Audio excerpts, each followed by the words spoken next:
vous retrouvons lorsqu'il est 17 h tous les jeudis en direct sur MyTV Channel. Vous êtes bel et bien en direct de votre émission, le rendez-vous des entrepreneurs. Le rendez-vous des entrepreneurs, votre programme pédagogique dédié exclusivement aux entrepreneurs. Tous les jeudis, mesdames et messieurs, nous choisissons de partager un moment de partage avec vous sur des questions que nos experts ont choisies pour vous à la maison qui avez décidé de vous lancer dans l'entrepreneuriat, mais aussi pour ceux qui sont déjà des chefs d'entreprise, pour ceux qui ont déjà des entreprises et qui rencontrent forcément des situations, des difficultés. Alors cet après-midi, mesdames et messieurs, nous avons une question saillante, une question très importante, une question même pertinente qui, à coup sûr, va vous faire plaisir, vous, à la maison.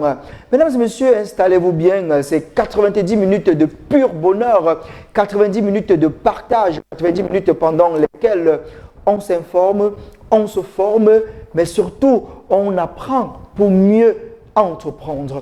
On se retrouve juste derrière cette vidéo que nous avons choisi de partager avec vous. Question de vous mettre en condition, question de vous motiver, mais surtout question de vous donner du tonus, de la force et de l'énergie pour pouvoir discuter avec nous pendant 90 minutes. Bienvenue une fois de plus, c'est le rendez-vous des entrepreneurs. On se retrouve juste derrière.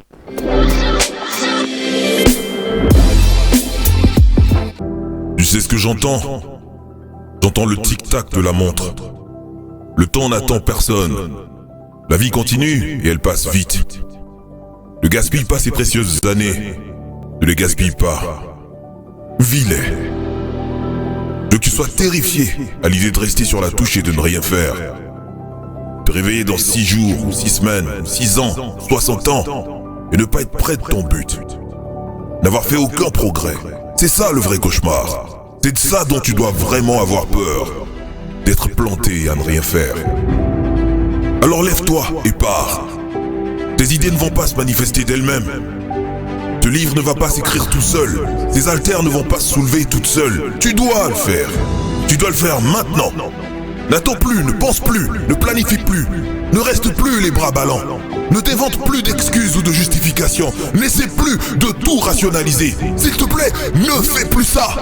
Prends le risque, fais le pari, fais le premier pas. Agis maintenant. N'essaie plus de faire plaisir aux autres dans tes choix. Ne recule plus. Pas de relâchement, quel qu'il en soit.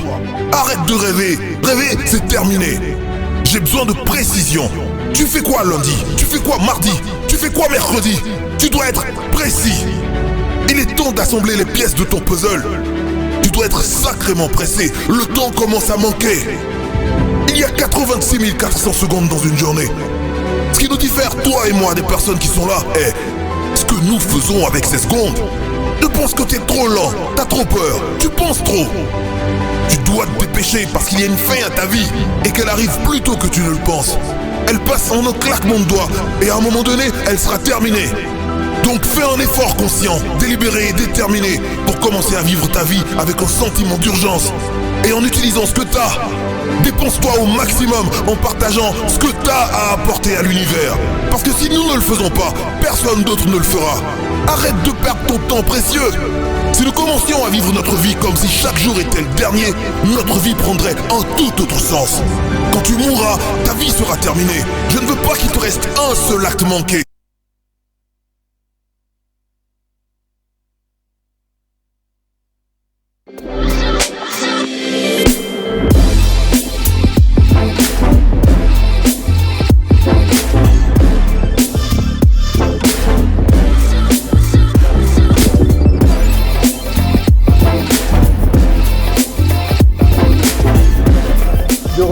Sur le plateau du rendez-vous des entrepreneurs, en espérant que vous avez apprécié cette petite séquence de motivation que nous avons voulu partager avec vous cet après-midi. Vous savez, il est important lorsqu'on est chef d'entreprise de se motiver, d'être hyper motivé.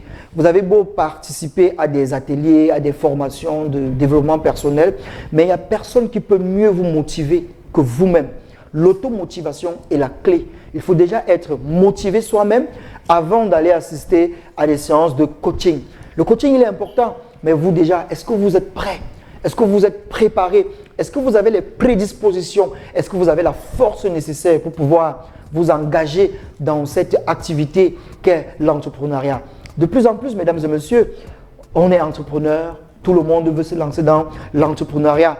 Mais il faut savoir que ce n'est pas une vue de l'esprit, c'est une activité comme toute autre qui est régie par des lois, qui est encadrée par des procédures. Il y a un ensemble de démarches qu'il faut adopter, mais surtout, il y a un état d'esprit qu'il faut avoir lorsqu'on veut entreprendre. Parce que le but, ce n'est pas de créer une entreprise et de la fermer 1 ou 2 ans après, mais le but, c'est de se positionner, de se pérenniser dans la durée. Aujourd'hui, on a des entreprises qui ont 100, qui ont 200 ans d'existence parce qu'ils avaient la vision, parce qu'ils avaient surtout l'état d'esprit. Ils étaient surtout hyper motivés et ils sont projetés dans le long terme. Et c'est sûrement la clé de leur réussite. Et dans le cadre de notre émission Le Rendez-vous des entrepreneurs, nous avons pensé qu'il vous fallait un outil pour vous aider, un élément pour vous accompagner, parce que se lancer seul peut être hasardeux, peut être suicidaire. Alors se lancer dans l'entrepreneuriat, chers téléspectateurs, ce n'est pas chose aisée, que ce soit au Cameroun ou ailleurs, qu'on ne vous le montre pas. Ce n'est pas seulement au Cameroun qu'il y a des difficultés. L'on est souvent confronté à des difficultés diverses, des formalités administratives et juridiques parfois complexes. Et cet après-midi, mesdames et messieurs, nous avons voulu commencer par le commencement. Comment est-ce qu'on crée une entreprise au Cameroun? Il fallait poser cette question. C'est vrai, nous avons déjà épilogué sur tellement de sujets sur l'entrepreneuriat, mais nous avons pensé cet après-midi de marquer un temps d'arrêt et de faire une rétrospective et de poser cette problématique pour que vous, à la maison, vous sachiez déjà de quoi il s'agit. Chaque jeudi, on parle d'entrepreneuriat, on parle d'entreprise, on parle de l'entrepreneuriat, on parle d'entreprise. Mais c'est quoi une entreprise? Mais surtout, comment est-ce qu'on crée une entreprise au Cameroun? Quelle est la réglementation en vigueur pour la création des entreprises? Quelle est l'institution en charge, habilitée, qui a le pouvoir de pouvoir gérer les processus de création d'entreprise? Quels sont les documents à fournir lorsqu'on veut créer une entreprise? Voilà, mesdames et messieurs, les différentes questions auxquelles nous allons essayer d'apporter des réponses tout au long de ces 90 minutes d'émission, en compagnie bien sûr de nos différents experts qui se sont prêtés au jeu de cette problématique. Monsieur Guitala sera là tout à l'heure pour vous donner de manière pratique la procédure, les différentes étapes de création d'une entreprise, notamment sur la dimension administrative et juridique. Larissa Boekao également, dans sa vidéo, sa traditionnelle vidéo, s'est appesantie sur la question.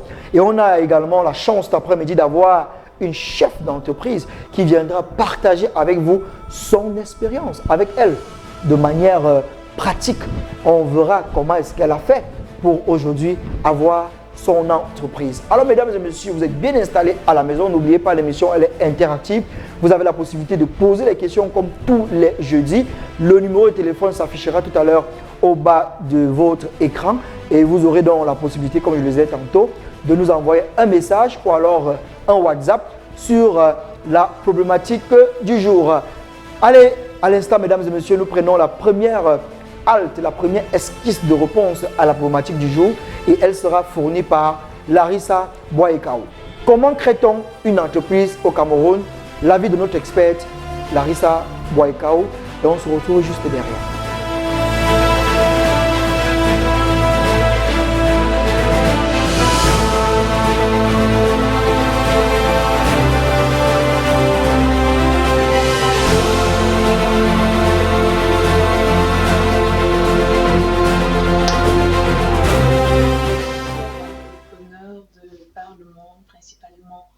Au Cameroun, je suis Larissa Boekao, votre experte en stratégie et gestion d'entreprise.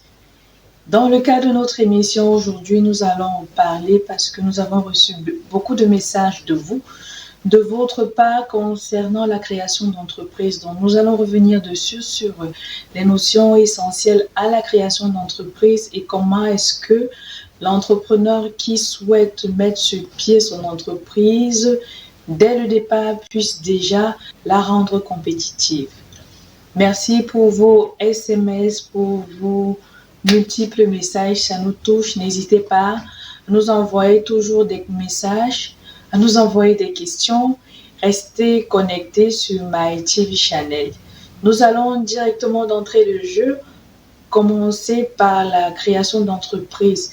La création d'entreprise, pour la plupart, c'est terrifiant. Pour d'aucuns qui ont déjà eu à l'essayer, c'est pas du tout compliqué. Et moi qui ai déjà eu à l'essayer, l'acte de création en lui-même n'est pas compliqué. Vous devez simplement vous rendre au centre de formation de création d'entreprise.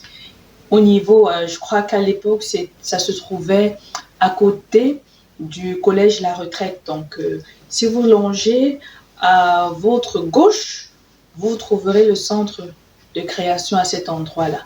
Mais comme on dit, c'est pas l'acte en lui-même de créer l'entreprise qui pose un problème, mais ce serait, si vous allez également sur les sites internet, vous allez voir, on vous dit 72 heures création d'entreprise. Imaginez donc 72 heures qui équivaut à 3 jours sur une durée de vie de votre entreprise de 99 ans. Parce que juridiquement, c'est cela, sur 99 ans. Donc, si vous essayez de mesurer, de faire le pourcentage de 3 jours dans 99 ans, vous vous rendez compte que c'est pas vraiment l'activité ou ce n'est pas vraiment le pas qui devrait vous effrayer. Donc, mais n'empêche que, comme on le dit depuis l'émission, depuis sa mise en place, l'entreprise, c'est comme votre bébé. De même que lorsqu'une femme se prépare à avoir un enfant, elle prépare sa layette, elle prépare la chambre, les parents et tout. C'est pareil également pour votre structure d'entreprise. Donc, premièrement, on vous dira sur les réseaux, sur les plateformes Internet, pour une création d'entreprise. La création d'entreprise se fait en 5 étapes. Première étape, connaître la forme juridique sous laquelle votre entreprise sera posée. Ensuite, aller au centre de formation. Quels sont les documents administratifs dont vous avez besoin pour pouvoir dire que votre entreprise existe. Quand vous avez ces papiers, quels sont ces papiers-là et dans quelle mesure est-ce que vous devriez les mettre à jour, les mois, les années, les trimestres? Oui, c'est important, mais pour que votre entreprise prenne vie et que votre entreprise sur les années continue à payer ces impôts qui vous seront donnés, vous avez besoin d'un préalable. Et les préalables, c'est forcément quoi? Le nom de votre entreprise. Lorsque vous décidez de créer votre entreprise, vous lui donnez un nom. Et le nom, généralement, ça dépend. D'autres le prennent au pif, d'autres le prennent avec une certaine, en fonction d'une signification qu'elle donnera. Et d'aucuns se basent à l'intuition ou essaient de ramener le nom de l'entreprise au service qu'il va offrir, de telle sorte que lorsque le client entendra clean wash, il saura exactement c'est laver pour rendre propre. Donc, d'autres préfèrent les mots anglais, d'autres préfèrent les abréviations, les noms venant directement de nos dialectes, et que chacun se sente libre de pouvoir être inspiré par son nom et de pouvoir expliquer ce nom-là.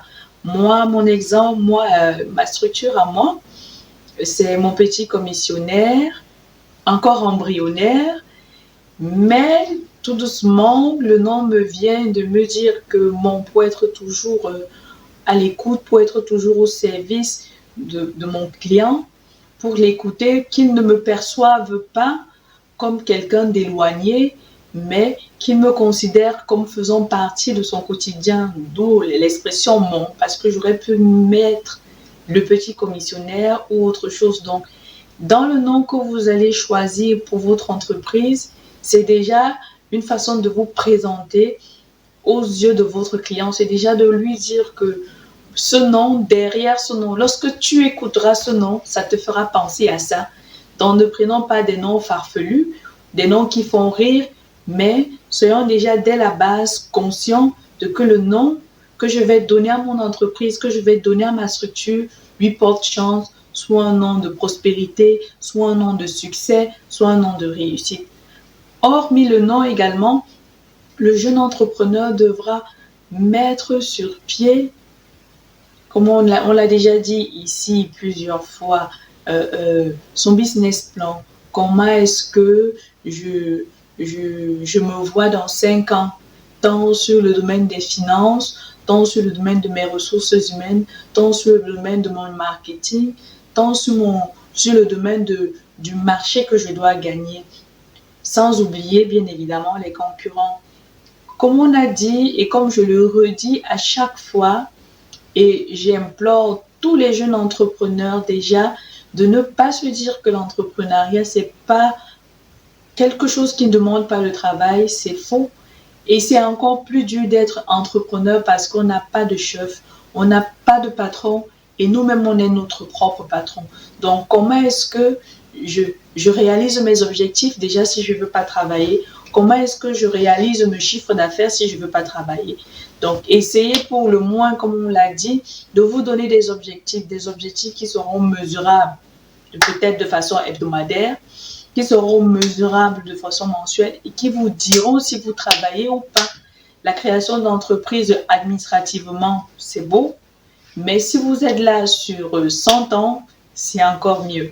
Donc, jeune entrepreneur, nous allons également parler du branding. La dernière fois, nous avons parlé du branding. Je ne sais pas si vous vous en souvenez. On a bien présenté le branding en disant le branding, c'est tout ce qui est beau, c'est toute l'esthétique que vous allez mettre tout autour de votre produit pour le faire connaître. Et généralement, on le voit dans notre pays, on voit le branding par les gadgets, avec les affiches, les flyers, avec comment dirais-je, sur Internet aussi, sur Facebook, sur WhatsApp, on voit, mais malheureusement, les gens ne prennent pas au sérieux cette histoire de branding. On ne le prend pas au sérieux parce qu'on se dit, c'est banal, c'est basique, mais tant que vous n'avez pas pris conscience que vous êtes une entreprise et que vous deviez fonctionner comme tel, il vous sera difficile déjà de pouvoir mettre en place un bon branding. Donc, je reviens également sur la forme juridique de l'entreprise. La forme juridique de l'entreprise, vous pouvez avoir un établissement, vous pouvez avoir des sociétés commerciales. Dans les sociétés commerciales, vous aurez les sociétés par action, les sociétés, pas par action, action ou capitaux, et les sociétés par personne. Donc, en fonction de ce que vous voulez, en fonction de si vous décidez de vous mettre en groupe, il sera idéal pour vous de vous constituer en salle, société à responsabilité limitée, où chacun au prorata du capital, du montant de l'apport qu'il aura fait, les bénéfices se trouveront également partagés pareil. Mais si vous vous dites que vous voulez être seul et que vous n'avez besoin de personne pour pouvoir monter votre business, vous pouvez soit avoir une entreprise unipersonnelle ou un établissement. Donc là maintenant, c'est vous qui voyez, mais n'empêche qu'au niveau du financement, on ne peut pas octroyer les mêmes fonds à un établissement que l'on le ferait peut-être pour une société à responsabilité limitée ou qu'on le ferait pour une société anonyme ou qu'on le ferait même pour une société à commandite simple ou non collectif, non commun, SNC, société non. Bref, j'ai trop d'idées dans la tête. Donc, ce que j'essaie de vous dire, vous avez votre nom, vous avez décidé d'avoir une entreprise. Sous quelle forme juridique sera-t-elle? Est-ce qu'elle sera un établissement? Est-ce qu'elle sera une société à responsabilité limitée? Est-ce qu'elle sera une société à capitaux? Maintenant, c'est vous qui allez voir. C'est vous qui allez voir dans ce sens-là. Mais moi, ce que je dirais aux jeunes, c'est ayez de l'audace. Ne vous limitez pas seulement sur des structures achat-vente. C'est bien beau, tout part toujours de l'achat-vente. Mais mettez vos compétences scolaires, mettez vos compétences de vie dans votre processus de l'entrepreneuriat. Si vous avez fait des études de commerce, si vous avez fait des études de chimie, de sciences, essayez au maximum de pouvoir créer une entreprise en intégrant ce vous-là. Parce que vous n'êtes pas achat-vente, vous êtes un X qui a fait une école d'ingénieur, vous êtes un Y qui avait fait chimie, vous êtes nombreux. Nous,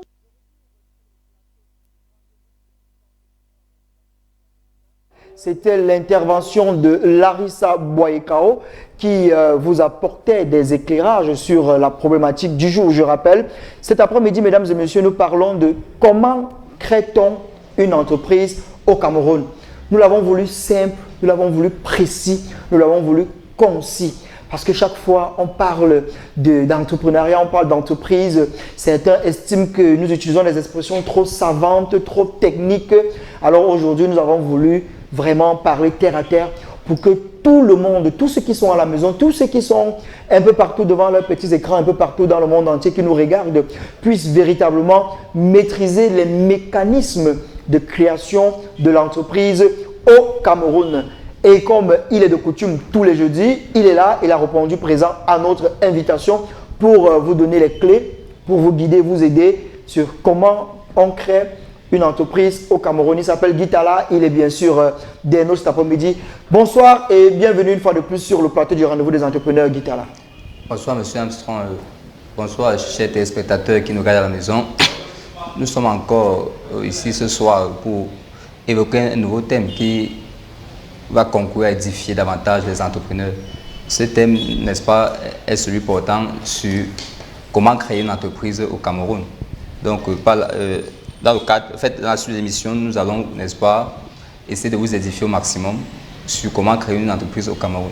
Je rappelle, M. Guy Talla est enseignant en comptabilité, audit, finance dans plusieurs écoles supérieures au Cameroun. Il est également promoteur d'un cabinet en comptabilité, gestion, le CG Consulting, c'est bien ça? Voilà. Et également en fin de formation pour être expert comptable, c'est bien ça. Voilà, et nous le remercions car tous les jeudis, il fait le sacrifice ultime pour être des nôtres, pour vous édifier, vous, à la maison. Alors, à la maison, tout ce qu'il vous reste à faire,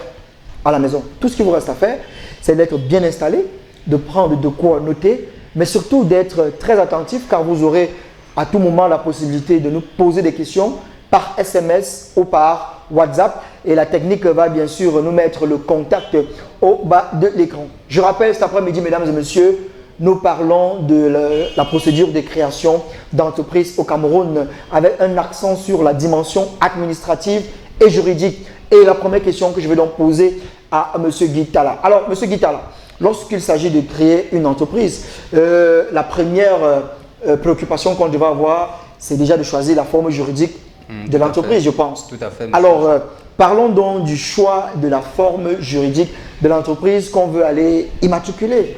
On va le dire ainsi. Tout à fait. Voilà, pour ce qui est des formalités de création des entreprises au Cameroun, nous avons notamment, n'est-ce pas, plusieurs formalités juridiques, voilà, merci monsieur Hanson. Donc plusieurs formalités juridiques et ces formalités dépendent, n'est-ce pas, du type d'entreprise. Par exemple, si nous voulons créer, n'est-ce pas, une entreprise individuelle, c'est-à-dire une entreprise qui est créée par une personne physique, ce qu'on appelle au Cameroun généralement les établissements, n'est-ce pas, il y a des formalités à respecter. Si nous voulons créer une société, n'est-ce pas, commerciale qui est régie par l'acte uniforme au radar relatif de la société commerciale, il y a également des formalités administratives, notamment juridiques, nous en sommes à respecter. Également, si nous voulons créer peut-être une société coopérative, parce que le type de société aussi joue, il y a également aussi des formalités. Donc là, nous sommes dans la typologie des entreprises. Des formes juridiques. Tout à fait. Donc du coup, dans tous les cas, ici, aujourd'hui, on va essayer d'éclairer, n'est-ce pas, la lenteur de tous les entrepreneurs par rapport à chacune des formes juridiques pour que chacun puisse se situer pour les futurs ou les potentiels créateurs d'entreprise, n'est-ce pas, pour les permettre à eux, n'est-ce pas, de pouvoir savoir plus facilement, de pouvoir se décider et de choisir une forme juridique qui correspondrait à leurs attentes. Parce que lorsque quelqu'un veut créer une structure, avant d'être conseillé, n'est-ce pas, par des gens habilités, ils ont toujours, n'est-ce pas, déjà une idée en tête. Absolument. Par rapport à la forme juridique. Donc déjà, pour la forme juridique, déjà, on va prendre l'entreprise individuelle. L'entreprise individuelle, pour la créer, c'est très simple. avant, n'est-ce pas, d'aller en profondeur, nous devons prendre la peine, n'est-ce pas, de faire savoir aux de présenter ces différentes entreprises. Avant toute chose, avant même sa mission, qu'une société n'existe que lorsqu'elle est immatriculée sur le plan juridique. Donc du coup, vous ne pouvez pas ouvrir vos portes quelque part, vous mettez à exercer le commerce et vous dites que vous existez. Oui, vous existez physiquement, mais sur le plan juridique, vous n'existez pas. Voilà. Donc du coup, pour ce qui est de l'entreprise individuelle, les formalités de juridique de création sont très simples. C'est-à-dire il suffit simplement, n'est-ce pas, de constituer un dossier comportant notamment les informations sur la personne, le promoteur de l'entreprise, notamment peut-être sa CNI, sa CNI, ou de son passeport. Déjà un plan de localisation et aussi certaines informations, n'est-ce pas, qui vont concourir à compléter son dossier, notamment l'activité. Parce que aussi, lorsque vous voulez créer une structure, il faut définir l'activité. Tout à fait, rassurez-vous que l'activité est licite parce que les formalités juridiques, n'est-ce pas, dont on évoque là, tient compte de plusieurs éléments. Parce que lorsque le dossier n'est pas complet, lorsque le dossier ne comporte pas les éléments qui sont admis, n'est-ce pas, au greffe, dans tous les cas, le dossier sera rejeté. Donc, il faut bien prendre la peine de vérifier aussi si l'activité. On reviendra sur les documents à fournir tout à l'heure, monsieur Guitala. Avant d'aller un peu plus loin, parce que tout à l'heure, il faudra qu'on parle bien sûr de l'institution qui est habilitée à délivrer ces documents. Alors, on parle de SARL, on parle d'entreprise, on parle de PME, on parle de TPE. Est-ce qu'on peut revenir déjà d'abord sur cette différente terminologie? À quoi est-ce que toute cette terminologie renvoie à M. Guitala?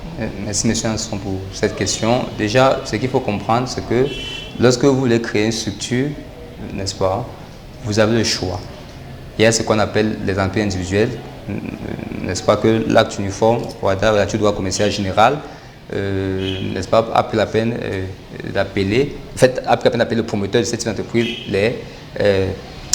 l'entrepreneur, les entrepreneurs. Donc du coup, lorsque vous voulez créer, n'est-ce pas, cette entreprise, il faut déjà que vous mettez en tête que je n'ai pas assez de fonds, ou bien j'en ai des fonds limités, n'est-ce pas, et je veux me lancer seul. Ou du moins, je veux être le boss, je veux que tous les papiers portent mon nom. Sans toutefois oublier que lorsque vous êtes marié aussi, vous devez faire valoir votre acte de naissance, parce que surtout quand vous êtes marié, sur le régime, n'est-ce pas, de communauté des biens. Communauté des biens, voilà. Donc déjà, il y a cela qui joue déjà. Donc, ça, c'est quand vous voulez créer votre structure à vous-même. Peut-être vous n'avez pas assez de capital. La plupart du temps, c'est des très petites entreprises. Combien le chiffre d'affaires? Bon, le chiffre d'affaires, bon, déjà, si nous voulons essayer de regarder la classification au Cameroun, la classification qui a été faite par la Direction générale des impôts, n'est-ce pas, ça rend beaucoup plus à moins de 50 millions. 50 millions? Moins de 50 millions. Ah, ok. Parce que à partir de 50 millions, bon, la DG les a classés dans les PME. Les PME, petites et moyennes entreprises. Jusqu'à moins de 3 milliards, parce qu'à partir de 3 milliards, ce sont des grandes entreprises. Les grandes entreprises. Déjà, donc ça, la classification, si c'est celle que nous tenons, n'est-ce pas, de la Direction générale des impôts, à travers la décision qu'elle a publiée, n'est-ce pas, en 2011. Absolument. Déjà, donc du coup, maintenant, pour ce qui est des formes juridiques, comme nous l'évoquons tantôt, après, n'est-ce pas, l'établissement, dont le promoteur est la personne qui est reconnue, n'est-ce pas, sur le plan juridique, parce que normalement l'établissement n'est pas une forme juridique, n'est-ce pas, n'est pas une forme juridique réelle, du coup normale. Du coup, parce que l'établissement n'a pas de forme juridique, il faut qu'on le dise. N'a pas de personnalité juridique. Du coup, c'est le promoteur qui a la personnalité juridique. Tout à fait. Donc déjà, maintenant pour ce qui est des sociétés, n'est-ce pas, régies par l'acte uniforme relatif des sociétés commerciales, telles que la SARL. La SARL, oui, société à responsabilité limitée. Une société dans laquelle on a deux types d'associés. Nous avons les associés commandités, les associés commanditaires. Je vais m'expliquer parce qu'on a les associés commandités, n'est-ce pas, sont ceux qui apportent des fonds et qui gèrent la société et dont leur responsabilité est illimitée. C'est-à-dire qu'ils sont solidairement et indéfiniment responsables des dettes et biens. Par contre, les associés commanditaires sont ce qu'on appelle les bailleurs de fonds. C'est-à-dire qu'ils apportent juste les pourvoyeurs. Oui, tout à fait. Et ils s'écartent, ils attendent en fin d'année leurs dividendes. Pour créer ce type de société, on peut être seul. L'acte uniforme relatif de la société commerciale est très clair dessus. Lorsqu'une seule personne physique crée ce type de société, on appelle la société, n'est-ce pas, la SAR en ce moment, la SAR unique personnelle, c'est-à-dire créée par un seul associé. Et il peut être gérant, comme il peut aussi, n'est-ce pas, recruter un gérant, n'est-ce pas, qui peut lui-même nommer un gérant statué qui n'est pas lui-même n'est-ce pas, l'associé unique. Maintenant, on a également aussi la SAR pluripersonnelle. Déjà, c'est-à-dire une société qui fait intervenir au minimum deux personnes. Déjà. Donc, pour ce qui est de la SAR, c'est beaucoup plus, je conseille beaucoup plus, n'est-ce pas, à ceux qui créent la SAR unipersonnelle, de le faire dans la mesure où peut-être ils veulent protéger leur patrimoine. Leur patrimoine personnel. Par contre, l'établissement, lorsque vous avez des soucis, votre patrimoine personnel est engagé. Par contre, lorsque vous créez une salle, par exemple, c'est une société, lorsqu'il y a un problème, c'est d'abord la société qui est poursuivie. Avant que l'individu, voilà, n'est-ce pas? Donc déjà, lorsque vous voulez créer une salle, qu'elle soit une personne plus personnelle déjà, il faut d'abord penser à rédiger les statuts. Déjà. Et avant les statuts, il faut, si vous êtes au moins deux, c'est-à-dire une salle plus personnelle, vous devez déjà essayer de mettre sur pied l'Assemblée générale constitutive. On parle du centre de formalité de création d'entreprise. Tout à fait. Je pense que c'est l'alpha et l'oméga, c'est le point saillant. Alors, quelle est la place de ce centre de formalité de création d'entreprise? Tout à fait, monsieur Antoine. J'allais y arriver. Absolument. Voilà, on me pris la parole. Donc, lorsque vous voulez créer une salle, comme je l'ai dit tantôt, n'est-ce pas, il y a d'abord des statuts à rédiger. Ouais. Et lorsque vous avez fini avec les statuts, qui va contenir l'objet, le capital social de la nation, la passion des parts sociales, l'activité et tout. Allons-y plus posément. Là, il s'agit des pièces à fournir. Le contenu des statuts. Le contenu des statuts. Déjà, il y a l'objet social. L'objet social. C'est-à-dire, vous créez la société. Quel est le but visé par Il y a également le capital. Maintenant, pour ce qui est du capital, n'est-ce pas, l'acte uniforme relatif de ce commercial a prévu au départ, n'est-ce pas, un seul minimum de 1 million de francs avec la valeur de chaque part sociale, n'est-ce pas, fixée à 5 000 francs. Mais la loi numéro 2016-014 du 14 décembre 2016 fixant le capital minimum, n'est-ce pas, le capital minimum et les conditions de recours au service du notaire dans le cadre de la création d'une SAR au Cameroun, n'est-ce pas, a revu à la baisse, n'est-ce pas, le seuil de 1 million, initialement prévu par l'acte uniforme au regard de la société commerciale. Donc, l'État du Cameroun a essayé, n'est-ce pas, de tenir compte des réalités sociales voilà, et a ramené ce capital-là à 100 000 francs. Donc, avec 100 000 francs au Cameroun, on peut créer, on peut avoir son capital. Tout à fait. Ah, mais on peut créer une société. On peut créer une société. On peut reconnaître. Voilà. Mais on peut créer une société avec 100 000 francs. Avec 100 000 francs. Et dans ce cas aussi. Mais avant, c'était 1 million. 1 million. Parce que le Cameroun est membre aussi de l'OADA. Et c'est un droit communautaire. Voilà. Mais sauf que ce droit est aussi souple, voilà, par État, pour tenir compte des réalités. Des réalités socio-économiques. Voilà. Donc du coup, avec 100 000 francs déjà, en vertu de cette loi-là, vous pouvez créer votre SAR, n'est-ce pas, qu'elle soit une personne ou pluripersonnelle déjà. Mais la valeur d'une part reste toujours à 5 000 francs. Aussi, vous ne serez plus obligé, parce que lorsqu'on redit des statuts, la plupart des temps, on pense aux notaires. Nous savons bien que les notaires rendent les actes authentiques. Mais sinon, l'État du Cameroun a quand même permis aux entrepreneurs qui n'ont pas assez de moyens d'essayer de rédiger leur statut entre eux-mêmes, c'est-à-dire de rédiger les statuts, n'est-ce pas, de manière sous seing privé, n'est-ce pas? Et ces statuts sont juste ramenés au niveau du centre de formalité qui sont entreprises. Pour expliquer à la personne lambda, auparavant, il était obligé de passer par un notaire. Tout à fait. Toutes les sociétés pour rendre ces statuts, on va dire quoi, légaux. Tout à fait.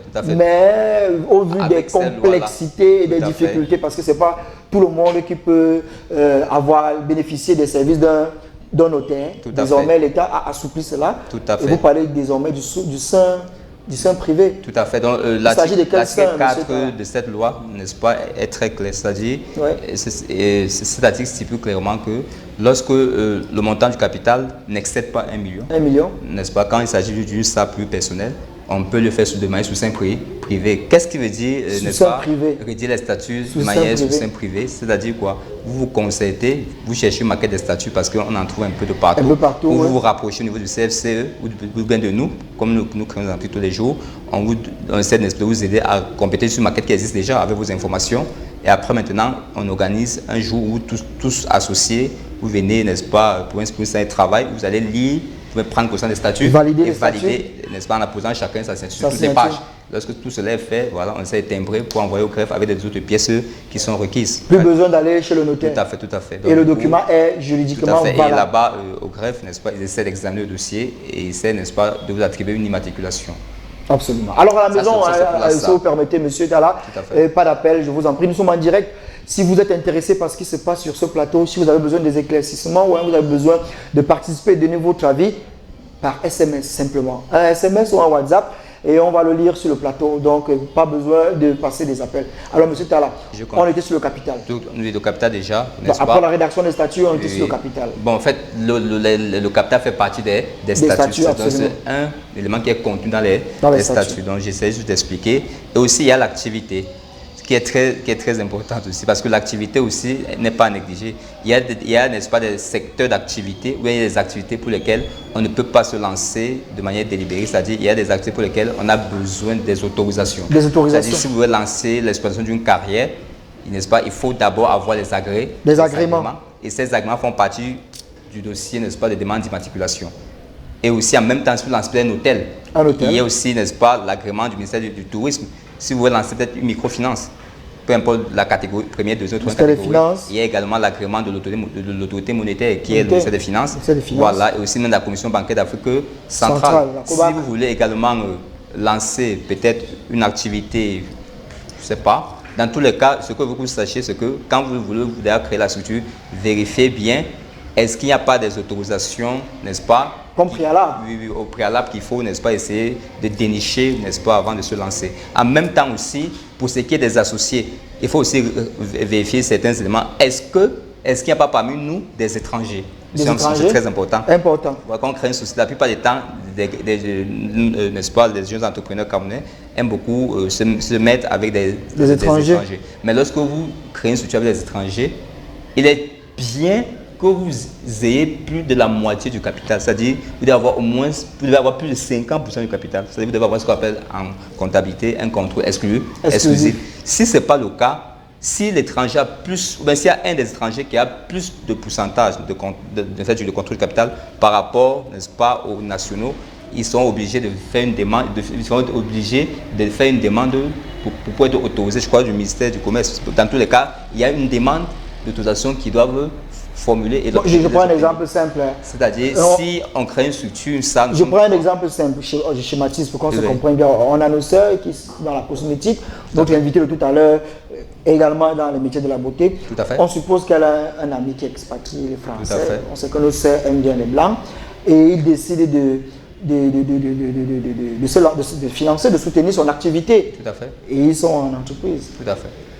Ça veut dire quoi? Ça veut dire qu'elle doit tout faire pour qu'elle soit majoritaire, c'est ça? Tout à fait. Donc, si lui est majoritaire... Si est majoritaire, bon, il y a aussi d'autres qui insistent d'être majoritaires pour apporter des fonds. Mais justement, celui qui finance doit être majoritaire. Pour ce qui est des conditions, ou bien pour ce qui est des documents à fournir pour la création, il faut bien savoir que si vous avez un étranger, c'est-à-dire un expatrié, quelqu'un qui n'est pas camerounais, il faut bien que lui, il demande une certaine autorisation, je crois, sur le ministère du Commerce. Bon, je ne vois pas très bien, mais sinon, quand même, il y a une autorisation à prendre quelque part pour insérer dans le dossier. Sinon, au greffe, on va rejeter.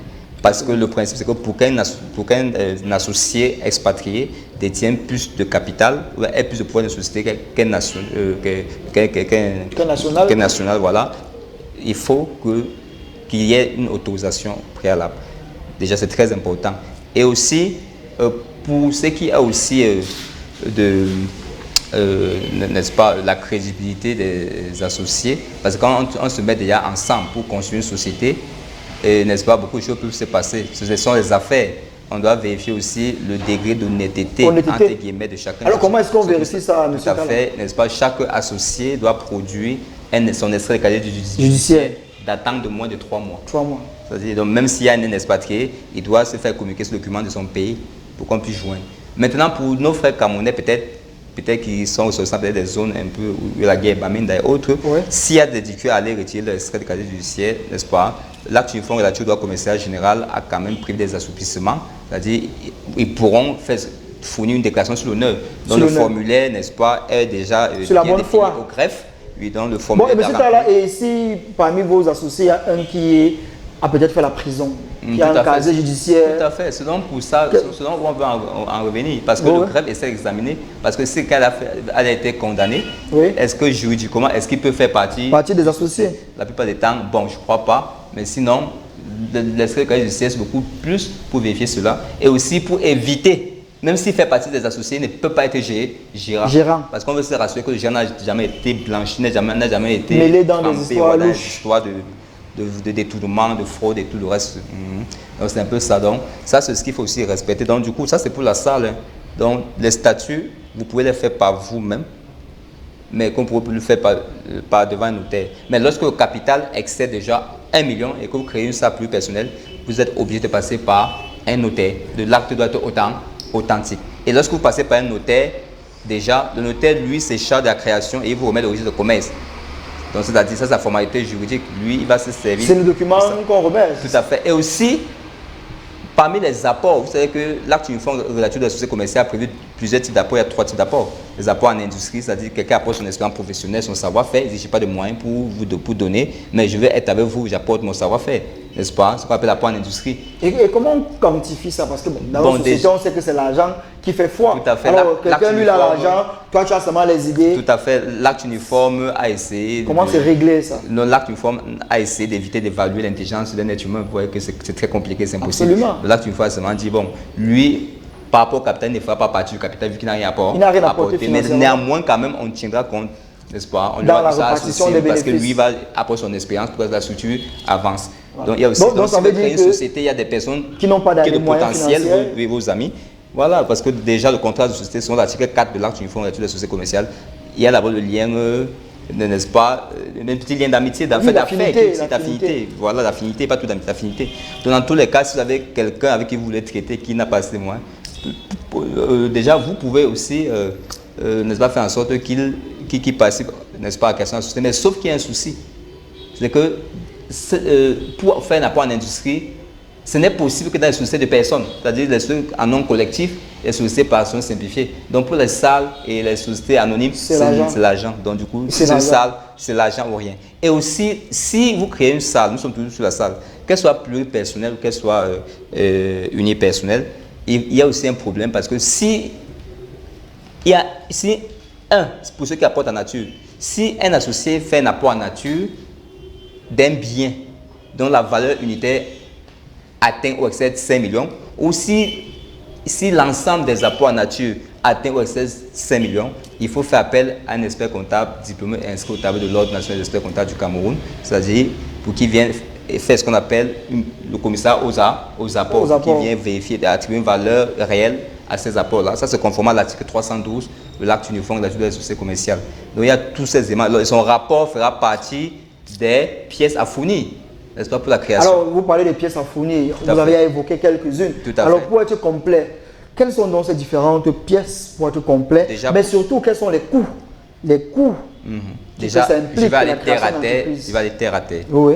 Pour qu'on se comprenne. Si vous voulez créer une entreprise individuelle, c'est-à-dire vous êtes un auto-entrepreneur, vous allez juste, n'est-ce pas, fournir la photocopie de votre CNI ou du passeport. Photocopie de la CNI ou du passeport. Un plan de localisation. Plan de localisation de votre domicile. Tout à fait. Et aussi, vous allez prévoir une somme de 41 500. 41 500 francs. Passez par le centre de formation et création d'entreprise qui simplifie la procédure. La procédure. Oui, déjà, avec ça, vous pouvez aller là-bas. Et entre-temps aussi, sur un format aussi, vous relevez dans votre activité votre chiffre d'affaires prévisionnel. Attention, d'autres souvent mettre un chiffre d'affaires prévisionnel qui les cause plutôt des soucis, monsieur Anson. Je vais expliquer ça. C'est-à-dire, quand vous voulez mettre un chiffre d'affaires prévisionnel, rassurez-vous quand même que vous risquez, que vous approchez la de ça. probabilité que vous puissiez vous approcher de ce chiffre-là. Parce que d'autres mettent des chiffres fantaisiques et du coup, finalement, ils se rentrent dans certains types d'impôts qui ne devaient pas entrer. C'est une bonne connaissance de l'impact du chiffre d'affaires déclaré, même s'il n'est que prévisionnel. Je m'explique. Vous savez que si vous déclarez un chiffre d'affaires compris entre peut-être 10 millions et 50 millions, c'est-à-dire 10 millions inclus à 50 millions exclus, d'office, lorsque vous serez créé par le CFCE, vu qu'il vous, n'est-ce pas, refait d'un centre des impôts, ils vont vous refaire à un centre des impôts. En fait, pour faire court, c'est-à-dire un centre des impôts. Il ne faut pas faire des fausses déclarations. Tout à fait, donc des déclarations qui peuvent causer souci. Maintenant, si votre chiffre d'affaires atteint ces 50 millions, on va vous renvoyer, n'est-ce pas, dans les CIM. Par exemple, c'est-à-dire, on va vous classer au régime du réel, c'est-à-dire tous PME. 3 minutes encore, M. Guitala, pour épuiser ces différentes étapes. On parlait donc des pièces à fournir. Des pièces à fournir, oui, déjà. Donc, avec 41 500 francs pour votre établissement. Votre photocopie de la CNI. Le plan de localisation, vous êtes situé, photocopie de la CNI. Vous partez au centre de formalité. L'acte de mariage, bon, vous pouvez me ramener ça après, ça ne dérange pas. Mais sinon, on voit les pièces qu'on accepte, n'est-ce pas, pour créer son entreprise, n'est-ce pas, avec une tolérance, n'est-ce pas, une simplification. Maintenant, quand vous voulez créer une salle maintenant. Société à responsabilité limitée. Oui, déjà, il y a des éléments qui sont communs à la salle unipersonnelle et pluripersonnelle déjà. Donc, comme élément commun déjà, pour chaque associé, on a besoin de la photocopie de la CNI ou du passeport. C'est-à-dire s'il y a un étranger parmi, si l'activité, n'est-ce pas, nécessite un agrément ou une autorisation, comme les carrières, par exemple, microfinance, on a besoin aussi des agréments, n'est-ce pas, des personnes habilitées à délivrer. En même temps aussi, on a besoin pour chaque associé de l'extrait des casiers judiciaires datant de moins de 3 mois ou pour les nationaux n'ayant pas, n'est-ce pas, ne pouvant pas avoir ce document à l'immédiat, ils peuvent provisoirement produire un engagement sur l'honneur dont l'acte uniforme d'études au droit commercial général demande à ce que 3 mois maximum, il faudrait qu'ils viennent déposer le document même requis en remplacement de l'attestation sur l'honneur. Donc voilà, donc il faut également les statuts. C'est-à-dire, il faut les statuts. Maintenant, le nombre de statuts aussi est important. Parce que lorsque vous passez par le greffe, n'est-ce pas, si vous créez une salle personnelle, vous devez produire 6 exemplaires de statuts timbrés par page. C'est-à-dire, si chaque statut a 10 pages, ça fait 10 thèmes. Ça fait 10 thèmes de 1000 francs. Ça fait 10 000 fois 6, ça fait quoi, 60 000 francs. Oui, parce que 5 exemplaires vont rester au greffe. Et un exemplaire vous sera remis avec votre registre de commerce et votre attestation de création d'entreprise. Et aussi, vous devez également produire un plan de localisation. Déjà, un plan de localisation, vous devez produire un plan de localisation. Aussi, pour ce qui est des coûts, maintenant, vous devez aussi payer 41 500. Vous devez également payer une somme de 13 125 francs, n'est-ce pas, comme frais d'annonce légale. Parce que l'acte uniforme relatif à la société commerciale, lorsqu'on crée une société qui est régie par cet acte-là, il faut la communiquer, la société, n'est-ce pas, dans un journal officiel, n'est-ce pas, comme au Cameroun, c'est-à-dire en langue française ou en anglais, nous avons peut-être Cameroun Tribune. Très bien. C'est 13 125 francs. Et aussi, bon, le coût des thèmes, on a évoqué déjà pour les thèmes. Si vous créez ça plus personnel aussi, il faudrait, hormis les 5 exemplaires de statuts qui vont rester au greffe, il faudrait autant d'exemplaires que d'associés pour que chacun reste avec un exemplaire pour plus tard, parce que c'est une société. Plus tard. Merci, M. Guitala. Je rappelle, M. Guitala est expert comptable. Moi, j'aime bien le dire ainsi. Il est enseignant en comptabilité, audit, finance. Et il est avec nous tous les jeudis. Vous êtes déjà nombreux à la maison. Ça se ressent par vos contributions et vos messages. Continuez à nous envoyer vos messages. Envoyez-nous les messages. Nous parlons de la création d'entreprise. Si vous avez des difficultés, vous avez des problèmes, des soucis, si vous êtes coincé, posez-nous des questions sur comment crée-t-on une entreprise. Monsieur Guitala s'est déjà expliqué sur la question, mais forcément, il y a des zones d'ombre que vous voulez qu'on éclaircisse. Alors, on va prendre une légère transition à la technique. Question pour nous de recevoir notre invité pour poursuivre nos échanges sur le plateau. Je rappelle, mesdames et messieurs, vous êtes en direct sur MyTV Channel. Le programme, c'est le rendez-vous des entrepreneurs. C'est tous les jeudis 17h, 18h20 sur MyTV Channel. On se retrouve juste derrière.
retour sur le plateau du rendez-vous des entrepreneurs, mesdames et messieurs. Je ne vous dirai pas ce qu'on s'est dit en off, mais nous sommes toujours très concentrés sur la problématique que nous avons choisi de mettre à l'ordre du jour cet après-midi qui suscite beaucoup d'intérêt. Comment crée-t-on une entreprise au Cameroun? Je pense que vous avez bien écouté les explications de M. Guy Tala. Il va revenir dessus tout à l'heure. Je pense qu'il y a des préoccupations, il y a beaucoup de messages qui nous parviennent à l'instant. Nous allons revenir là-dessus dans maximum 5 minutes. Continuez à nous envoyer vos messages, envoyez-nous vos messages, vos préoccupations, mais surtout aussi vos contributions. Je rappelle la thématique, comment crée-t-on une entreprise au Cameroun? Tout à l'heure, Larissa Boaekao a essayé d'apporter des éclairages et Guy Tala également est rentré dans les détails tout à l'heure. Pour ceux qui nous rejoignent à l'instant, c'est le rendez-vous des entrepreneurs, mesdames et messieurs, c'est tous les jeudis lorsqu'il est 17h sur MyTV Channel. Elle nous a rejoint sur le plateau, mesdames et messieurs, je l'annonçais en entrée d'émission. Elle s'appelle Edith Nanda. Elle est make-up artiste professionnelle, mais elle est également chef d'entreprise. Et avec elle, mesdames et messieurs, nous allons essayer de parcourir son parcours des débuts jusqu'à présent. Comment est-ce qu'elle a procédé pour arriver au niveau où elle est aujourd'hui? Je rappelle, elle a travaillé avec de nombreux artistes, ce qui lui vaut l'appellation de make-up artiste pro. Ils sont nombreux, ces artistes de renom qui ont bénéficié de son doigté magique. Ils sont nombreux, ces clips que vous avez pu voir à la télévision. Ces artistes très beaux, bien mis, c'est le travail d'Edith Nanda. Également, pendant nos échanges, elle nous parlera d'un projet qu'elle a mis sur pied depuis quelques années déjà, qui vise à aider toutes ces jeunes filles au quartier, toutes ces jeunes femmes qui sont intéressées par les métiers de la mode, de la beauté, de l'esthétique, du make-up. Il s'agit des Masterclass by Edith Nanda. Elle nous en parlera tout à l'heure. Mesdames et messieurs, installez-vous bien. Nous recevons la belle Edith Nanda. Bonsoir et bienvenue sur le plateau du rendez-vous des entrepreneurs. Bonsoir. Bonsoir, monsieur Lombardi. Comment vous allez? Très bien, merci. Bon, on va se tutoyer comme d'habitude. Hein. Ce n'est pas parce qu'on est sur un plateau de télé qu'on va commencer avec le vous. Monsieur Guittal également est des nôtres cet après-midi. Bonjour, monsieur. Bonsoir, pardon. Bonsoir, Nanda. Bonsoir, bienvenue. Merci beaucoup. Alors, Edith Nanda, ça va, on va dire 7 ans déjà qu'on se connaît. Et c'était sur un plateau de tournage d'une vidéo. Et aujourd'hui, je suis très content de voir que tu as fait ton chemin. Tu n'es plus la simple make-upeuse qu'on appelait pour venir pomponner les artistes. Aujourd'hui, tu es une chef d'entreprise et c'est la raison pour laquelle tu es sur le plateau du rendez-vous des entrepreneurs. Alors, on peut t'appeler chef d'entreprise désormais, c'est ça? Pourquoi pas? Est-ce qu'on peut t'appeler chef d'entreprise? Pourquoi pas? Alors, parle-nous de ton cheminement, Edith Nanda. Tu commences quand, comment et pourquoi tu te retrouves dans le make-up artiste? Ok, d'accord. Merci pour la parole et merci pour l'invitation déjà, monsieur. Merci. Et en fait, moi c'est Edith Nanda, make-up artiste et décoratrice intérieure. En fait, je suis dans le métier, ça fait déjà 6 ans. 6 ans exactement. 6 à 7 ans comme je suis dans le métier. Oui. Et au départ, je suis une passionnée du bien-être, je suis une passionnée de la beauté, je suis une passionnée de l'esthétique. Ce qui fait que c'était naturel, les choses se sont passées de façon naturelle. Au départ, j'étais toujours bien maquillée, bien coiffée, toujours belle. Toujours belle. Pimpante et rayonnante. Et bien sûr. Bon, c'est le fait d'être comme ça, en fait, j'ai attiré l'attention de mon entourage qui a su détecter ça en moi et j'ai fait de ma passion mon métier. Ton métier. Donc, c'est un peu ça. De ta passion, ta profession. Mon métier, ma profession, oui. Alors, en 6 ans, tu as forcément eu du chemin. Beaucoup d'expériences positives et peut-être aussi négatives. Alors, en 1 minute, est-ce que tu peux nous faire un résumé de ton parcours? Et avec la complicité de la technique, est-ce qu'on pourrait avoir quelques petites images? Parce qu'on a quand même quelques photos de toi dans l'exercice de tes fonctions. Alors, en 6 ans, s'il fallait résumer ça, quelle est l'expérience d'Edith Nanda? Quels sont les plateaux? Qu'est-ce que tu as fait concrètement en 6 ans? En 6 ans, grâce au make-up et grâce à ce que je fais, j'ai pu parcourir bon nombre de chemins. J'ai pu explorer presque tout le Cameroun à travers mon travail, à travers ma profession. J'ai pu rencontrer des personnalités, des personnes que je n'espérais pas rencontrer dans ma vie. Et grâce à ce métier, c'est un métier vraiment passionnant et Relaxant. Comment relaxant, oui, parce on s'amuse en travaillant. On s'amuse en travaillant, en fait. Merci pour la correction. C'est un peu ça. Alors, en quoi consiste exactement ton travail? Voilà, on a quelques images. Là, tu peux nous commenter ça? Là, c'est ma masterclass du côté de Douala, l'année passée. Oui. Ici, c'est du côté de Garoua. J'étais allée à Garoua pour la formation des jeunes. Des jeunes filles. Là, ça, on peut voir avec le général. Le général Amapiero. Amapiero, oui. Oui, ça. Lors d'un tournage d'un clip. Oui, de l'un de ses clips. De l'un de ses nombreux clips, oui. On peut encore avoir d'autres photos, monsieur Alex, à la réalisation. Alors, le temps qu'Alex nous remette d'autres photos, en quoi consiste concrètement le travail d'une make-up artiste? C'est quoi son travail? Le make-up artiste, c'est un travail comme tous les autres. Oui. Et déjà à la base, il faut aimer ce que l'on fait. Oui. Il faut aimer son... Qu'est-ce qu'on fait concrètement? La make-upeuse, comme on le dit, elle fait quoi? Le rôle de la make-upeuse, c'est d'apporter une touche de perfection à l'ensemble de tout ce qu'il y a à offrir. C'est d'apporter la touche du chic, du beau, et d'apporter une petite perfection. C'est de rendre le modèle, la cliente, l'artiste et plus belle. Le marié plus belle, de ressortir la beauté cachée qui est en chaque être humain. C'est le rôle donc rendre quelqu'un qui est beau, c'est ça? On a un débat sur les réseaux sociaux où on voit des personnes qui ont des visages, je ne vais pas dire hideuses et consorts, mais grâce à vos pinceaux, on les voit transformés.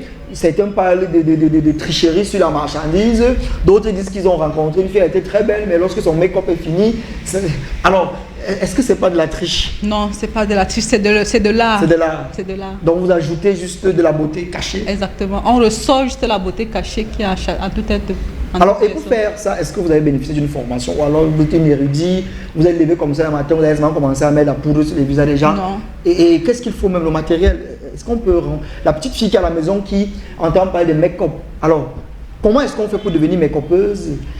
Pour devenir make-upeuse, déjà à la base, il ne faut pas devenir make-upeuse parce qu'on va entendre que sa voisine qui make-up parvient à suivre grâce au make-up. Déjà, il faut aimer. Ça doit être une passion. À la base, il faut aimer d'abord. Il faut avoir l'amour du métier. Quand on aime, on transcende toutes les difficultés qu'on peut rencontrer, soit pendant la formation, soit pendant l'exercice de ses fonctions. Après, quand il y a la passion, tu peux peut-être faire tes recherches. Si tu n'as pas de moyens, tu peux commencer déjà par être autodidacte. Parce qu'à la base, moi, j'étais d'abord autodidacte. Donc, aller sur YouTube, télécharger des tutos. Oui, je suis passée par là, comme la plupart des jeunes filles. Et après, j'ai essayé de me perfectionner auprès des aînés. Des aînés, oui. Dans les centres de formation, assister à des formations, renforcement des capacités. Oui. Et après ça, j'ai continué malgré les difficultés, parce que si tu n'aimes pas, tu vas pas... Quelles sont les difficultés? Parce que depuis tu parles des difficultés. Alors, quelles sont les difficultés que rencontre une make-upeuse? En dehors du fait qu'on la trouve belle et qu'on lui fait la cour, il y a quelle autre difficulté?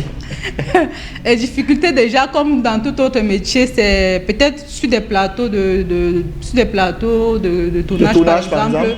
Il y a déjà la pression, le stress, la fatigue. C'est que vous prenez souvent trop de temps pour maquiller pendant que le réalisateur veut déjà son artiste. Exactement. Et là, toi, tu veux bien ressortir son visage.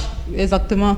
Et non seulement ça, le climat, peut-être se retrouver dans une ambiance différente autre que de ce qu'on a l'habitude de traverser, sous la pluie ou sous le soleil. Et il y a aussi, comment je vais dire, comme dans tout le stress, il y a aussi les petits malentendus. Sur le cachet? Sur le cachet, par exemple. Ton premier cachet, c'était combien? Mon premier cachet. Ton premier cachet, tu as dit lorsqu'on t'a appelé pour la première fois pour venir maquiller, disons un artiste. Parce que tu as commencé plus avec les artistes. C'était combien? 1000 francs, 5 000, 10 000? Mon premier plateau, je n'avais pas eu de cachet. Donc c'était l'amour, la passion. C'était une expérience que j'ai voulu vivre. C'est ça, j'ai pas eu de cachet. Et après, j'ai soufflé au réalisateur, s'il te plaît, est-ce que... Tu peux avoir un taxi même pour rentrer. Après l'agent de taxi, je lui ai dit, prochainement, quand tu as besoin d'une make-up artiste, pense à moi. C'est comme ça que... Ça a commencé de fil à aiguille, il a commencé à t'inviter. Mais la première fois qu'on t'a donné l'argent, c'était combien? 20 000. Wow. Mais ça veut dire que le make-up artiste, ça nourrit son nom. Oui, bien sûr. Ça paye. Oui, bien sûr. Donc tu peux, la preuve, tu fais les formations. Bien sûr. Oui. Donc une fille qui fait dans le make-up artiste peut construire des meubles. Exactement. Il y a des collègues qui ont acheté des voitures. Tu as combien de voitures déjà? Bon, tu vas nous dire ça à la fin. Mesdames et messieurs, nous avons sur le plateau Edith Nanda qui est des nôtres cet après-midi, avec elle on essaie de parcourir son riche parcours artistique sur les plateaux. Elle a maquillé presque toutes les stars. Moi je l'ai connue, elle venait de maquiller Starley, non. Donc lorsque je tournais le clip, on m'a dit non, celle qui va venir là, c'est elle qui a maquillé Stanley, non?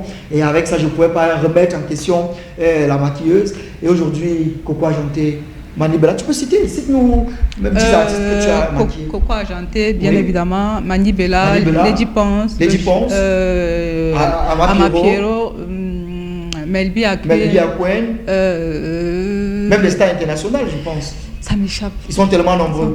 Ils sont tellement nombreux. Alors, vous à la maison, comme vous l'avez compris, il faut beaucoup de passion, il faut beaucoup d'amour, il faut avoir le sens du sacrifice. Mais surtout, il faut savoir que quand vous fournissez des efforts, vous êtes toujours récompensé à la fin. Alors, Edith, le temps nous tient à la gorge.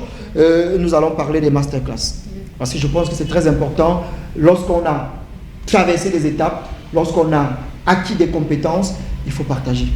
Il faut partager. Alors, tu vas bien tenir ton micro et tu vas nous parler de cette expérience masterclass. Il s'agit concrètement. En fait, la masterclass, c'est de partager mon savoir-faire et de sensibiliser aussi autour du métier. Comme je dois faire savoir aux jeunes filles, le make-up, ce n'est pas un métier qu'on doit banaliser ou un métier basique qui doit être pris à la légère. Oui, c'est un métier respectable. Voilà la raison pour laquelle j'ai pris l'initiative depuis déjà 2 ans de faire des masterclass. J'ai pensé à masterclass nationale. J'ai commencé sur Yaoundé, Douala, Garoua. Et après, c'était une première expérience. Là, maintenant, je renouvelle l'expérience en commençant sur Douala, Yaoundé, Garoua, Ngaoundéré, jusqu'à Maroua. Et après, je vais continuer. Le but, c'est de transmettre ce que je sais faire à celles qui sont passionnées par le métier et qui voudront bien faire de ça leur métier. Après les formations, j'essaie de faire un suivi de 2 semaines pour essayer de coacher. Parce que non seulement il faut former, j'essaie de coacher aussi côté psychologique pour essayer de les préparer. Le make-up ne se limite pas seulement peut-être dans les studios. Il faut aussi explorer d'autres domaines du make-up comme sur les plateaux ou sur les mariés, par exemple, parce que le domaine est tellement vaste. Donc, c'est un peu ça. Et les masterclass se passent comment, au quand, quelles sont les dates? Est-ce qu'on a déjà des dates, les lieux? Est-ce qu'il y a des modalités? Toutes ces jeunes filles à la maison qui veulent participer à une formation, parce qu'on vous l'a dit, il est important de se faire former. Même si on est érudit, même si on a le talent naturel, il faut toujours participer à des formations parce qu'on apprend chaque jour. On apprend chaque jour et le plus riche, c'est celui qui apprend chaque jour, qui va au-delà de ce qu'il maîtrise, qui repousse ses limites et qui sort de sa zone de confort. Alors, des dates, tu as parlé de Maroua, de Douala, de Ngaoundéré, de Yaoundé. C'est quand les masterclass et comment est-ce qu'on fait pour assister à ces masterclass? C'est la 2e édition qui commence le mois prochain, pardon. Le mois de mai. Nous allons commencer du côté de Douala, qui est du 19 au 22 et du 26 au 29. Du côté de Yaoundé. Et après, sur ce plateau, vous aurez les dates des différentes villes. Voilà, vous avez compris, dans les prochaines émissions, nous allons revenir sur le programme exact de ces masterclass avec Edith Nanda. Et tu vas le confirmer, il y aura des personnes qui auront la possibilité de gagner des places gratuites. Exactement. Voilà, c'est l'avantage que vous avez à regarder le rendez-vous des entrepreneurs. À travers le rendez-vous des entrepreneurs, vous aurez des places offertes pour participer gratuitement au masterclass d'Edith Nanda. C'est bien ça, tu confirmes? Exactement. Tu confirmes. Alors, d'ici au 18, c'est quoi? 19. D'ici au 19 mai, nous allons communiquer sur les masterclass d'Edith Nanda. Alors, si vous nous rejoignez à l'instant, mesdames et messieurs, c'est le rendez-vous des entrepreneurs. Nous avons comme invité cet après-midi Madame Edith Nanda, make-up artiste professionnelle, mais surtout chef d'entreprise qui est venue parler de sa carrière, parler de son expérience, mais surtout, j'insiste là-dessus, la transmission des savoirs et des savoir-faire et des compétences à travers les masterclass qu'elle organise. Nous reviendrons avec plus amples informations sur ces masterclass et avant la fin de l'émission, elle vous donnera les différents contacts, ses pages et autres pour pouvoir continuer les échanges avec elle. Et l'occasion pour moi de me retourner vers M. Guitala. Alors M. Guitala, il nous reste exactement une dizaine de minutes, le temps pour nous d'épuiser les messages qui nous sont parvenus, chers téléspectateurs. Continuez à nous envoyer les messages. C'est vrai qu'avec les perturbations de réseau, j'ai l'impression que tous vos messages ne nous sont pas parvenus. Mais pour ceux qui ont eu la chance d'arriver, Monsieur Espade Mbankolo, bonsoir monsieur, j'ai loupé le volet du capital d'investissement. Avec un capital égal à 500 000, puis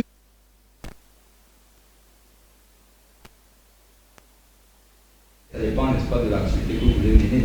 Et aussi, ça dépend de la puissance, n'est-ce pas, que vous voulez, n'est-ce pas, débuter avec. Parce que si vous voulez débuter en testant, c'est-à-dire en allant au fur et à mesure, 500 000, n'est-ce pas, vous permettra de le faire. Ça dépend, j'ai bien dit, de l'activité que vous voulez mener. Alors, monsieur Effa, vous pouvez vous rapprocher de nous, vous pouvez vous rapprocher de notre consultant, monsieur Guitala, vous confirmez, et peut-être il pourrait mieux vous orienter dans votre quête. Donc, rapprochez-vous de nous. Le numéro de téléphone, c'est celui à travers lequel vous nous avez écrit. Monsieur Guitala se fera le plaisir de vous accompagner dans votre projet entrepreneurial. Un message sans nom. S'il vous plaît, dans le transport, on a aussi besoin d'une autorisation. Ceux qui veulent faire dans le domaine du transport. Logiquement. C'est-à-dire que si vous voulez vous lancer dans les poids lourds, par exemple, bon, dans tous les cas, vous savez que pour commencer, la plupart des temps, d'abord sur le permis. Oui. Voir un peu. Donc, pour ce qui est des autorisations précises, n'est-ce pas, je ne peux pas vous certifier sur ce plateau. Mais je vous conseille quand même de vous rapprocher auprès du ministère des Transports. Pour de humbles informations, pour de amples informations. Donc, lorsque vous avez défini votre activité, si elle a un rapport avec les transports, logiquement, il faut des autorisations. Si peut-être il veut créer une agence de transport urbain ou interurbain, logiquement, il faut des agréments. Tout à fait. Il faut des agréments. Donc, il faut juste que vous tournez vers le ministère des Transports pour savoir quel agrément est nécessaire si vous voulez créer une entreprise qui a trait au transport. Bonsoir au plateau, j'aime beaucoup ce que vous faites. Je suis en train de monter une agence de transport des colis, livraison et coursiers. J'aimerais savoir comment faire pour légaliser mon agence. Aussi, vu mon manque de moyens, j'aimerais savoir où je peux demander de l'aide et les papiers à fournir et comment faire pour gagner des clients. Je crois que ça fait plusieurs questions. Tout à fait. Donc déjà, n'est-ce pas, la synthèse que vous venez, n'est-ce pas, de poser comme question, on l'a essayé d'évoquer, n'est-ce pas, lors de nos décisions passées. C'est-à-dire, si votre business plan est là, parce que vous avez besoin de financement. Absolument. N'est-ce pas, si vous avez un business plan, bon, vous essayez, n'est-ce pas, de voir si vous pouvez vous faire financer par des proches, des aînés qui ont réussi, ou bien si le crédit bancaire, n'est-ce pas, est le seul moyen, n'est-ce pas, qui vous reste. Dans tous les cas, vous pouvez vous approcher de nous, on va essayer de voir comment on peut vous guider. Voilà, donc je crois que c'est si bien dit. On a parlé de l'investissement personnel, le financement personnel. Tout à fait. Soit vous donc si vous n'en avez pas, vous serez obligé, n'est-ce pas? Voilà, crédit bancaire, mais pour cela, je pense qu'il y a un ensemble de documents. Tout à fait, que nous ne pouvons pas citer ici, voilà. au donc, temps qui est imparti. Chers téléspectateurs, rapprochez-vous de nous également pour cette préoccupation. Bonjour à vous sur le plateau. Quelle est la durée estimative pour créer un établissement? Ok, donc pour créer un établissement, comme toute société, lorsque le dossier est complet, n'est-ce pas, je n'ai pas eu le temps de l'évoquer, oui, donc déjà, vous pouvez commencer à poser en ligne, c'est-à-dire sur le site, vous allez dans le site www.mybusiness.cm www.mybusiness.cm. Vous pouvez suivre les étapes là-bas. Lorsque vous finissez, vous partez pour le dossier physique au niveau du CFCE, ou vous pouvez vous rapprocher du CFCE également avec un dossier complet. D'habitude, ils sont en 12 heures. Mais nous, avec l'expérience du terrain, ce n'est pas toujours comme ça. Mais en une semaine, donc, quand même, ça peut être même possible. Même 2 semaines. Voilà. Mais il y a ce qu'on appelle, bon, ce n'est pas écrit dans un texte particulier, ce n'est pas écrit dans les textes, le VIP, c'est-à-dire les créations, les express. Ce n'est pas écrit quelque part, mais là-bas, si vous voulez l'express, vous avez vos moyens, il peut vous sortir ça en 2 jours. Donc, ça, c'est par expérience. Mais sinon, ce n'est écrit nulle part. Donc, si vous êtes sur la procédure normale, vous pouvez avoir même 1 à 2 semaines. Recommandez-vous de se rapprocher d'un centre de gestion agréé? Si oui, comment les trouver? Quels sont les avantages, inconvénients et quels sont les critères de choix des centres? Ok, bon, déjà pour ce qui est des centres de gestion agréés qui accompagnent, n'est-ce pas, sur le plan comptable fiscal, tout comme nous, je ne peux pas facilement évoquer ça ici, ou un peu, parce qu'un centre de gestion agréé, n'est-ce pas, a à son sein non seulement un inspecteur des impôts, n'est-ce pas, et aussi un expert comptable diplômé inscrit au tableau de l'ONECA. Mais ici, je ne peux pas franchement vous apporter des éclaircissements. Mais pour les centres de gestion agréés au Cameroun, vous pouvez taper simplement dans Google, vous allez en trouver. Mais ici, je ne peux pas trop vous évoquer, n'est-ce pas?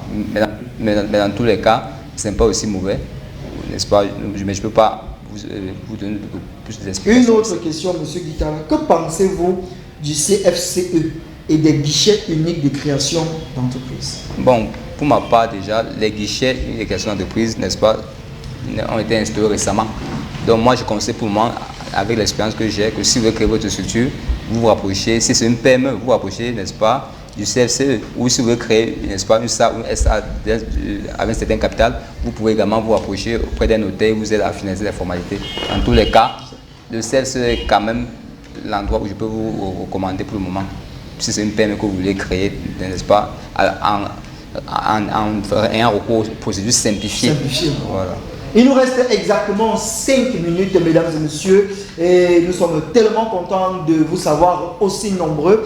C'est vrai qu'on a quelques difficultés là avec la connexion Internet, mais vous avez encore le temps de nous envoyer un ou deux derniers messages. Le temps pour moi de demander à notre invité sur le plateau. Alors, vous êtes légalement constitué en entreprise, Madame Edith Nanda. Le micro, voilà. Oui. Vous n'avez pas éprouvé de difficultés à vous constituer en entreprise? Bien sûr que si, comme toute autre activité, il y a des difficultés. Toujours. Mais il est important d'être en règle avec la loi. Bien sûr, très important. Alors, j'avais une question que j'ai oubliée tout à l'heure. Ces personnes qui participent au masterclass, à la fin, est-ce qu'ils ont des diplômes? Est-ce qu'ils ont des certificats de participation? Qu'est-ce qui certifie, qu'est-ce qui atteste qu'ils ont participé à ces masterclass? Et quelle est la valeur de s'il y en a? Bien sûr. Après les masterclass, nous essayons de remettre les attestations à ceux qui l'ont mérité. Et ces attestations leur permettent de pouvoir, dans le futur, exercer et pouvoir postuler quelque part avec ça en tant que professionnel. C'est un peu ça. Ok. Alors, M. Keita a une dernière question, mais on va sortir. Tout à fait. M. Keita, qu'est-ce qu'il faut éviter de faire lorsqu'on décide d'entamer la procédure de création d'une entreprise? Bon, déjà, lorsque vous voulez créer votre entreprise, déjà lorsque n'est-ce pas, l'aspect business plan a été maîtrisé, oui. Déjà jusqu'à ce qu'il vous reste juste les formalités administratives et juridiques, je vous conseille tout simplement soit de vous rapprocher auprès, si vous n'avez pas d'expérience dans ce domaine, il est beaucoup mieux de se rapprocher des gens qui peuvent vous aider. Des experts en la matière. Il y a des sociétés, il y a des cabinets d'avocats, il y a aussi notre cabinet qui peut le faire. Mais si vous pouvez y aller par vous-même, je vous conseille tout de même de ne pas traiter avec des gens qui vous stoppent à l'entrée, n'est-ce pas, des structures où, n'est-ce pas, vous allez pour retirer X ou Y documents. Donc, il faut toujours aller à l'intérieur. Même si on vous dit ça va prendre du temps, allez-y quand même pour être certain, sinon vous serez arnaqué à chaque fois. Donc, si vous ne maîtrisez pas, ça vaut pour rien. Lorsqu'on veut créer une structure, quand même, il y a quand même une prévision de dépenses. Il y a des coûts de création qu'on prévoit. Absolument. Donc, prévoyez vos coûts de création et laissez-vous accompagner par ceux qui peuvent vous simplifier le travail et vous éviter les maux de tête. Nous arrivons progressivement, mesdames et messieurs, au terme de notre émission. Je rappelle, si vous avez raté le direct, vous pouvez vous rattraper samedi lorsqu'il sera 16h-17h sur MyTV Channel. Vous pouvez également nous regarder sur YouTube, Larissa Boaikao sur YouTube ou alors Yubayu Concept sur YouTube. Nos pages Facebook également pour avoir toutes les informations liées à toutes les problématiques que nous traitons tous les jeudis dans cette émission. Armstrong Lombardie, Larissa Boye et Kao. Nous sommes à votre disposition, mesdames et messieurs. Nous avons décidé, nous avons choisi de mettre sur pied ce programme pour vous édifier, pour vous aider, vous à la maison, qui avez décidé de vous lancer dans cette riche, mais surtout difficile carrière d'entrepreneur. Alors, Edith Nanda, on sort de l'émission. Est-ce qu'on peut avoir des contacts? Déjà sur Facebook, c'est Edith Nanda. Make-up, c'est ça, artiste. Donc Edith Nanda, make-up artiste. Alors est-ce qu'on peut avoir le numéro de téléphone professionnel pour ceux qui veulent vous contacter directement? Alors pour avoir Edith Nanda, make-up artiste, on compose le 694 le 694 80 80 31 28. On va redire ça. 694 80 31 28. Je rappelle, nous allons revenir dans d'autres émissions de fond en comble sur les masterclass que Edith Nanda organise. Alors, merci d'avoir honoré notre invitation cet après-midi. J'espère que tu as passé un bon moment avec nous, Edith Nanda. Merci à vous et peut-être... Tu peux voir, il n'y a pas de souci. Merci à toi, Armstrong, d'avoir pensé à moi pour cette autre édition de... Voilà. À nous revoir très bientôt. C'est ta maison ici. Merci déjà. Alors, monsieur Guitala, je pense que nous avons mouillé le maillot. Tout à fait. Bien que nous n'ayons pas eu le temps de d'évoquer, n'est-ce pas, tout ce qu'il faut. Parce qu'il y a les formalités fiscales et sociales qu'on n'a pas pu, n'est-ce pas, aborder, n'est-ce pas, compte tenu du temps qui nous était imparti. Mais sinon, n'oubliez pas que pour toute difficulté que vous rencontrez dans la gestion de votre entreprise, ce point fiscal, comptable, gestion, audit et autres, vous pouvez nous contacter, M. Armstrong, n'est-ce pas, il va vous, n'est-ce pas, centrer vers moi pour qu'on puisse essayer de trouver une solution aux problèmes liés à votre entreprise. Merci, M. Guitala. Nous vous voir jeudi prochain, Inch'Allah. Tout à fait. Edith Nanda, c'est comme si vous aviez un dernier Oui, mot. une petite précision liée à la masterclass qui va débuter le mois prochain, bien qu'il y aura d'autres communications. Je voulais préciser quelque chose. Les masterclass de cette édition, il y a beaucoup d'innovation et je précise que je suis ouvert aux partenaires parce que j'ai essayé de faire ça sous une forme de petite foire. Donc je suis ouvert aux partenaires qui pourront exposer, m'accompagner, exposer tout ce qu'ils proposent autour de l'événement, et ça sera aussi ouvert à ceux qui seront intéressés par tout ce qu'il y aura sur le site de la formation. Et aussi la deuxième innovation, c'est j'ai essayé d'innover en essayant d'impliquer les célébrités à la masterclass, puisque les célébrités sont en quelque sorte des modèles pour la jeunesse. Pour la jeunesse, ils seront, à chaque formation, il y aura une célébrité qui viendra parler, partager partager son expérience, essayer de coacher et de motiver toutes celles-là qui seront là pour la formation. Et je précise que les inscriptions ont déjà commencé. À très bientôt.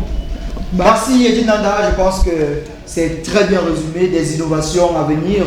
Vous êtes intéressé par les masterclass, on vous a communiqué le numéro tout à l'heure. Si vous n'avez pas eu le temps de le noter, mon numéro, vous pouvez me contacter. Dans les prochaines émissions, nous allons revenir de fond en comble sur ces masterclass qui offrent la possibilité à vous jeunes filles, c'est réservé aux femmes en général, et aux garçons aussi. Edith Nanda a décidé de partager son savoir et son savoir-faire avec vous, et vous avez la possibilité de gagner des places gratuites, mais la condition c'est de regarder le rendez-vous des entrepreneurs. Mesdames et messieurs, vous faites bien, merci d'avoir été des nôtres cet après-midi une fois de plus.